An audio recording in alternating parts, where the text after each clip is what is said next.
வணக்கம் மக்களே, இன்றைக்கி வந்து டேஸ்ட்டான மீன் முட்டை வறுவல் எப்படி செய்கிறதுன்னு சொல்லி காட்ட போகிறேன். வாங்க பார்க்கலாம். அதில் சின்னதாக ஒரு கடாய் வச்சு அதில் எண்ணெய் காஞ்சதும் சோம்பு வெடித்ததும் அதில் வந்து கொஞ்சமாக கருவேப்பிலை, வெட்டி வச்சுருக்கிற வெங்காயம், பச்சை மிளகாய் இது எல்லாத்தையும் சேர்த்து நல்லா வதக்கணும்.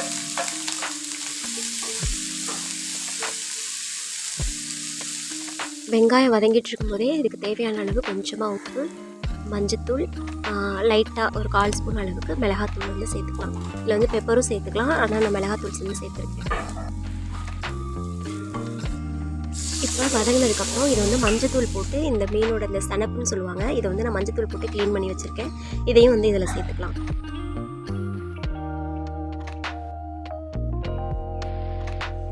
இதை வந்து கரண்டியை வச்சு கொஞ்சம் கொஞ்சமாக அதை வந்து உடச்சி விட்டால் அந்த அளவுக்கு வந்து தூளாக வந்துடும்.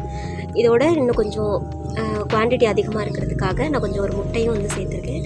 முட்டை சேர்க்கும்போது அதுவும் அந்த முட்டையும் சேர்ந்து மிக்ஸ் ஆகி நல்ல ஒரு சுருண்டு வரும். இந்த சுருண்டு வர நேரத்தில் தான் நம்ம ஆஃப் பண்ணணும். இதை வந்து நீங்கள் கைப்படாமல் மிக்ஸ் பண்ணிக்கிட்டே இருக்கணும்.